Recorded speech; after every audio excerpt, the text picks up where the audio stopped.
ஓம்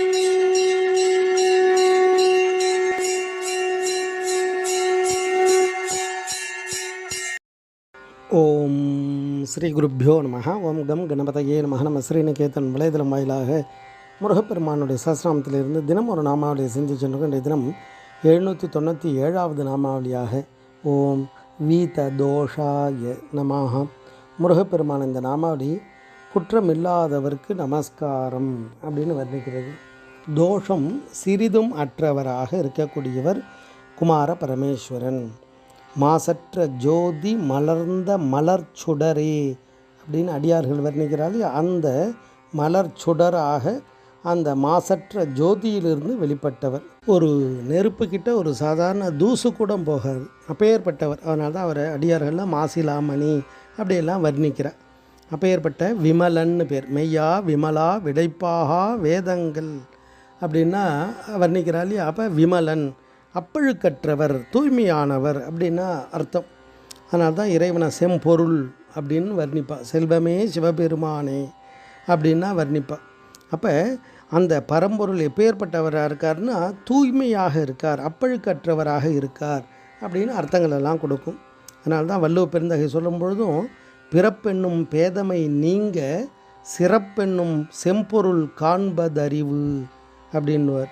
அப்படி அந்த இறைவனுடைய அனுக்கிரகத்தால் மட்டும்தான் இந்த பிறப்புகளிலிருந்தெல்லாம் விடுபட முடியும். அப்பேற்பட்ட தோஷமற்றவராக அவர் இருக்கார். அப்போ அவரை நாடும்போது நமக்கும் அந்த பாக்கியம் தானாக கிடைச்சிடும். அதை தான் இறைவனை அப்படி அடியார்கள்லாம் வர்ணிக்கிறார். இறைவன் விமலனாக இருக்கார், அப்பழுக்கற்றவராக இருக்கார். அப்போ ஜீவாத்மாவுக்கு அந்த மலம் உண்டு. அந்த மும்மலம் ஆணவம் கர்மம் மாயை, இந்த மூன்றும் தான் மூன்று அசுரர்கள். மூன்றையும் அசுரனை சம்ஹாரம் பண்ணுறார். ஒரு நிலையிலிருந்து ஒரு நிலைக்கு மாற்றி அனுக்கிரகம் பண்ணுறார். அதனால்தான் அடியார்கள் வர்ணிக்கும் பொழுது கேட்குறார். பொய்க்குள் ஒழுகி அயராமல் போது மொய்த்த கமல இரு தாளை பூன பொற்பும் இயல் புதுமையாக பாட புகழ்வாயே அப்படின்றார். இறைவனுடைய அருளை வேண்டி இறைவனுடைய புகழை பாடியிருக்கா. அப்போ இறைவனுடைய புகழை பாட பாட என்ன ஆகும்னா நம்மளுடைய இந்த வினைகள் தானாக விலகிடும். ஏன்னா இறைவன் எப்பேற்பட்டவனா வினை ஓடவிடும் கதிர்வேல் குமார பரமேஸ்வரன்.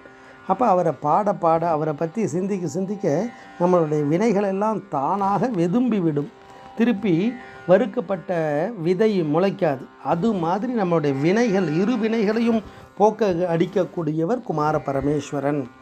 அப்போ அவரை நாடும் பொழுது நமக்கும் அந்த பாக்கியம் கிடைச்சிடும். அவரை போன்று அந்த குற்றமில்லாத தன்மை நமக்கு கிடைச்சிடும். ஒரு திருப்புகழ் அழகாக கேட்குறாரு. அறிவும் அறியாமையும் கடந்த அறிவு திருமேனி என்று உணர்ந்து உன் அருண சரணார விந்தம் என்று அடைவேனோ அப்படின்னு கேட்குறார். அப்பேற்பட்ட குமார பரமேஸ்வரன் குற்றமில்லாதவராக தோஷமற்றவராக இந்த நாமாவளி குமார பரமேஸ்வரன் வர்ணிக்கிறது.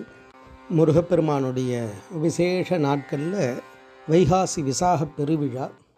இந்த வைகாசி விசாக பெருவிழாவில் அவருடைய அவதாரம்னா இறங்குதல்னு அர்த்தம். சுவாமிக்கு பிறப்பு இறப்பு எல்லாம் கிடையாது. பெம்மான் முருகன் பிறவான் இரவான் அப்படின்னு அனுபூதியில் சொல்லுவார். அப்பேற்பட்ட அந்த குமார பரமேஸ்வரன் தேவர்களுடைய குறைகளை எல்லாம் போக்குவதற்காக அசுர சக்திகளை அழிப்பதற்காக ஜோதி பிழம்பாக குமார பரமேஸ்வரனாக வெளிப்பட்ட நாள் வைகாசி விசாக பெருவிழா. அப்பேற்பட்ட பிரம்மமான் என்ற ஜோதி பிழம்பு அது ஒரு மேனியாக கருணைகோர் முகங்கள் ஆறும் கரங்கள் 12 கொண்டே ஒரு திருமுருகன் வந்த ஆங்கு உதித்தனன் உலகம் உயர்னு. உலகம்னா ஞானிகளை குறிக்கும். அப்பேற்பட்ட உயர்ந்த ஞானிகளையெல்லாம் இந்த பூமியில் எல்லா பாக்கியத்தையும் அடைவதற்காக அடியார்களுக்காகவே அருள் புரிவதற்காகவே அவதாரம் பண்ணார். அப்பேற்பட்ட அந்த ஜோதி ஸ்வரூபமாக வெளிப்பட்ட அந்த பரம்பொருள் குற்றம் இல்லாதவராக அப்பழுக்கற்றவராக மாசிலா மணியாக இருக்கார் அப்படின்ற தத்துவத்தை சொல்லக்கூடிய விசேஷமான நாமாவளி ஓம் வீத தோஷாய நமஹ. ஸ்ரீ குருப்பியோ நமஹ. ஓம் சும் சுப்பிரமணியாய நமஹ.